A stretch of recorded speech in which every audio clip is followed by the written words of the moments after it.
Na parte de fungos, assim, que eu acho que talvez eu possa falar um pouco mais com propriedade, que é a área que eu já trabalho tem mais tempo e até mesmo minha formação foi em fungos, na parte de micologia.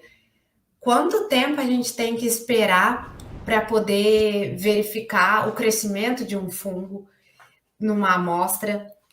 Então é muito tempo assim, e mesmo na parte de sementes, por exemplo, aqui tem uma imagem até de uma semente de milho totalmente colonizada aqui por fusário, por aspergilos.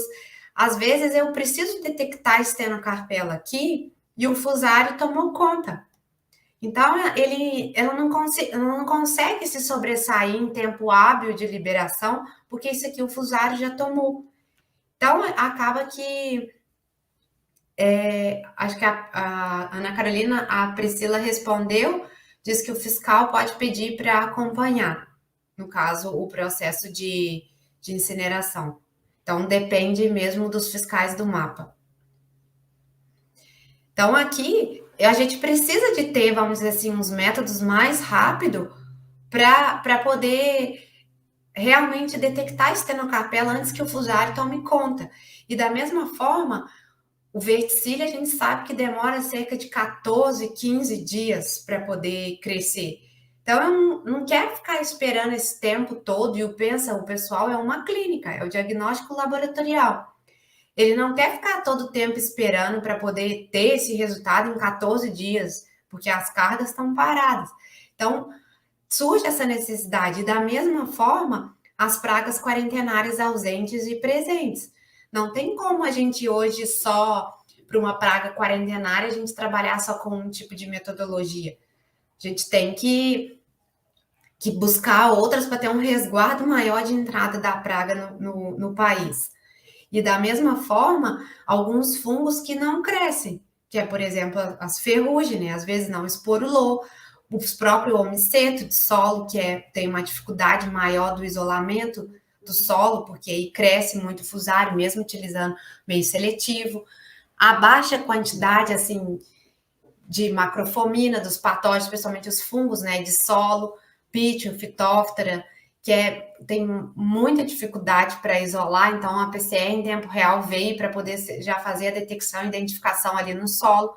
Tem algumas PCR no laboratório para fungos que a gente faz, tenta otimizar protocolo direto do solo, aí para o solo a gente já precisa de uma extração um pouco melhor com kit para poder fazer mais vamos dizer assim, uma limpeza dos ácidos úmicos, que pode funcionar como inibidor. Então, tudo isso a gente tem que ir ajustando para verificar.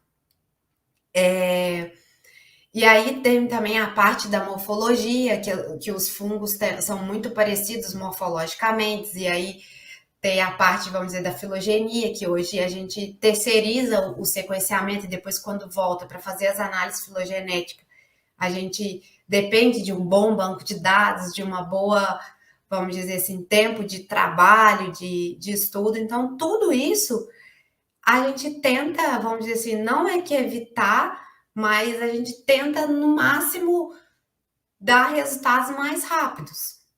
Então, isso pode levar dias, ou até mesmo não meses, porque depende de talvez um fungo que deve crescer muito. A armilária, por exemplo, demora 26 dias para crescer.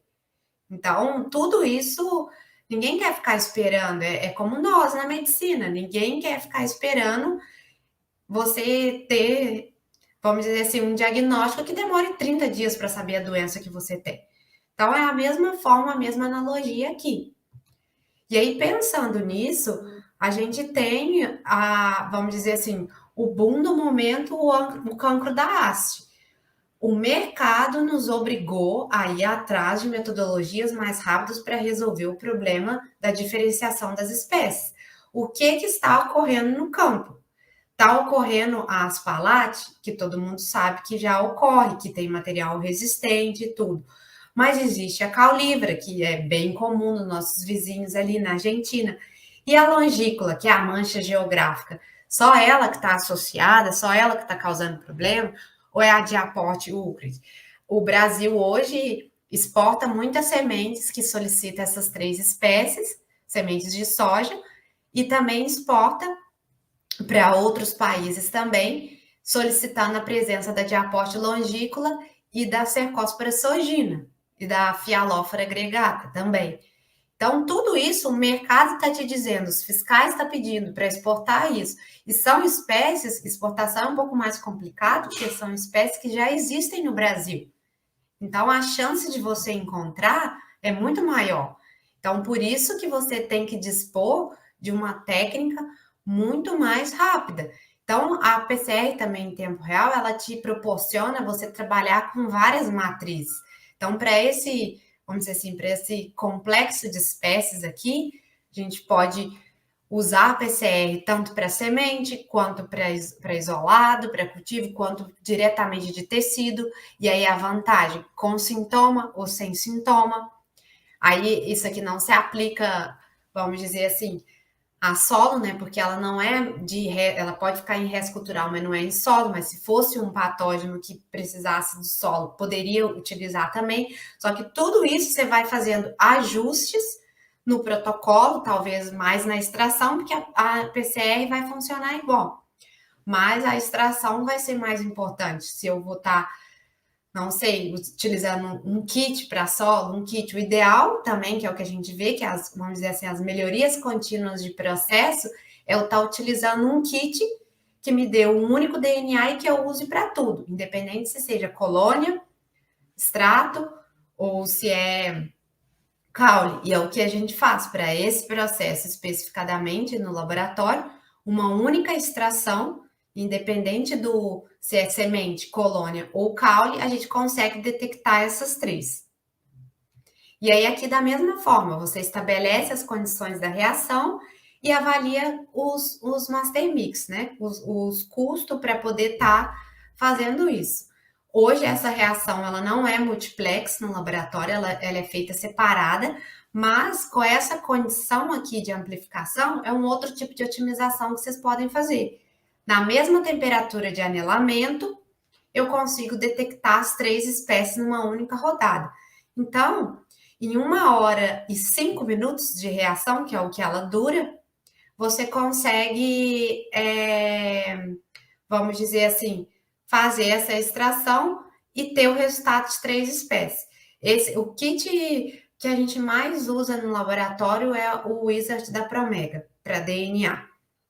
Que o Silvino estava perguntando aí, qual o kit que você mais usa? É o kit da Promega, de DNA, com algumas otimizações, vamos dizer, mas é o que a gente mais usa. Ainda usamos muito do CTAB, eu vou mostrar um exemplo, né? Porque às vezes para tecido lignificado ele responde melhor. Tem os da Qiagen também, que as meninas usam, mas o custo do Qiagen é um pouco mais, bem mais caro. E agora a gente está trabalhando num processo de pesquisa, que ainda não está certo, mas nós estamos desenvolvendo um outro kit para extração, que vai ser uma extração simultânea. E aí a gente pensa em reduzir tempo nele também, mas ainda está em fase de teste de otimização. E aqui você tem, da mesma forma, vamos dizer, em 1 hora e 5, a detecção das 3 espécies. Por exemplo, numa rodada de uma semente, eu posso ter a presença de Aspalate, o controle positivo funcionou, os negativos não, e aqui é a amostra. Eu não tenho a presença da caulívora, porque só o controle positivo funcionou. E aqui eu tenho a presença de várias amostras com longícula. Em uma amostra aqui eu tive Aspalate, em várias amostras aqui eu tive em 1, 2, 3, 4 amostras eu tive a longícula. E aqui o controle positivo dela e os negativos que nada funcionou. Então, tudo isso, para nós, isso aqui é muito bom, porque ganha tempo, dá segurança e a gente já consegue ver o resultado muito rápido. Aqui a gente tem a possibilidade de ver o threshold delas, né? O limite aqui de detecção que 21, esse aqui não funcionou, esse aqui, por exemplo, uma amplificação no controle negativo, que aí a gente estabelece um corte de 35, pode ser ruído, provavelmente essa curva aqui. que não é uma curva que tem um potencial de amplificação melhor, e aqui para todas, para as outras espécies. E também você tem a opção de marcar lá direto no termociclador o alvo, então você já consegue verificar exatamente o que você está detectando. E aqui um outro desafio para nós, que foi em 2016, a gente estava tendo um problema para detectar a néctria, Neonectria ditíssima, que é o cancro europeu da macieira, da pereira. É uma praga quarentenária presente, ela está restrita em Santa Catarina, no Rio Grande do Sul, e ela tinha um problema, porque no artigo, a maioria dos artigos científicos assim que a gente verifica, o pessoal faz a detecção e a quantificação e a identificação da espécie diretamente do organismo puro, né, do cultivo puro. E nesse caso aqui, a gente recebe muita estaca de macieira para plantio e a gente recebe aqui esse tronco aqui que já tem a presença do cancro, tem a presença do sintoma da doença, mas não tem o sinal, que é os peritécios do patógeno. Então, isso aqui a gente tinha que otimizar uma PCR, vamos dizer assim, por cyber, então, que era mais complicado ainda, que é o que tem disponível na literatura, e ter realmente uma especificidade. Só que aqui, esse tipo de cancro também, ele é causado, pode estar associado com o cancro de papel, né? Que é as espécies de Botryosfera, que é bem comum nessas frutíferas. Então, a gente tinha que ter certeza que a nossa PCR ia funcionar para detectar a néctar e não a Botryosfera. Então, foi feito todo um trabalho de otimização desse kit, e aqui até não. Aí a gente começou com o Promega e a gente não tinha bons resultados. Então, a gente geralmente a gente tem a colônia, né? Que é o nosso controle positivo, e a gente tem material infectado também como controle positivo. Então, sabidamente certificado pelo pessoal da EPAGRE lá. E aí aqui a gente tinha que fazer 2 testes comparativos. A gente estava com um problema de inibição da PCR que era nitidamente na extração. Então a gente começou a fazer vários testes extraindo desse material aqui, que é o controle positivo, com o kit da Promeg e do kit do CTAB. Então a gente aumentou a dose, aumentou a concentração. Incluímos a maceração com nitrogênio líquido, e aí é uma outra etapa também, que tudo isso a gente tenta otimizar, porque o nitrogênio líquido é um pouco mais complicado de mexer, porque você tem que ter um certo cuidado para não queimar e tudo, mas tecidos lignificados geralmente pede a maceração do nitrogênio, e aí tem, porque a lignina é muito difícil de quebrar, e aí aqui tem lignina associada a fenol, e aí quando você extrai com nitrogênio líquido, pode ser que você estoura, né? Muitos componentes ali da célula que funciona como inibidor. Então, tudo isso a gente foi avaliando. Ah, vamos usar coluna, geralmente kit com coluna é mais caro, para poder tirar, vamos dizer assim, todos os inibidores, e fomos fazendo várias extrações até que funcionou. Então, aqui a gente fez teste com peritécio cancro, aqui teve uns outros testes que a gente fez só com o cancro, e aí, geralmente, a gente vê, esse aqui é um tipo de layout de curva de melt do termociclador da Qiagen, ele é muito bom para a temperatura de melt, para avaliar, dá essas curvas aqui bem bonitas, ó, com um pico único, e aí aqui vocês vão vendo, ó, quanto mais baixa a curva, menos produto de, vamos dizer, de PCR você tem. Então, aqui provavelmente o mais alto é o controle positivo. Isso também é um ponto que a gente trabalha nas nossas otimizações. Sempre padronizar a quantificação do controle positivo. Vamos supor, eu quero que ele fique a 10 nanogramas por microlitro de concentração, para quando ter, vamos dizer assim, o padrão das suas amostras, você trabalhar mais ou menos nivelado no comparativo. Então, aqui, geralmente, cultura pura, a gente estabelece para fungo até 50 nanogramas por microlitro, para bactéria, às vezes até 10, alguns produtos até 100, alguns fungos em semente até 100, vai depender do que você otimizou primeiramente nas suas condições, para a gente ter mais ou menos um comparativo, ó, de atuação, que é aqui O peritécio, óbvio, você está trabalhando com a estrutura direto do fungo, ele tem que amplificar, mas e com cancro? Será que aqui o cancro não estava inibindo a PCR, o peritécio? Então, tudo isso a gente foi fazendo os testes até ser segurança. E aqui, um melt de 84,2, você tem a amostra, geralmente, quando é a amostra de melt, a gente pipeta em triplicata, justamente pelo que eu falei para vocês dele ter afinidade, o Cyber por fita dupla, a gente pipeta em triplicata para induzir, vamos dizer assim, também o erro ali do operador, né? Vamos dizer, as triplicatas técnicas, para não, para assegurar, assim, que a pessoa, tá, o operador, o analista está ali pipetando e tendo um cuidado na homogeneização do DNA e tudo, então tudo isso a gente verifica também, que é os padrões, vamos dizer, de melhoria e de práticas, e boas práticas, né, de PCR. Aí aqui uma possibilidade também que eu comentei para vocês que a Tacma tem a possibilidade de fazer reações multiplex. Então, aqui a gente tem geralmente um endógeno, né, são patógenos, o coletótico, a corinéspora, a esclerotina associada à soja. E aí esse trabalho aqui de 2020, ele possibilitou fazer em multiplex.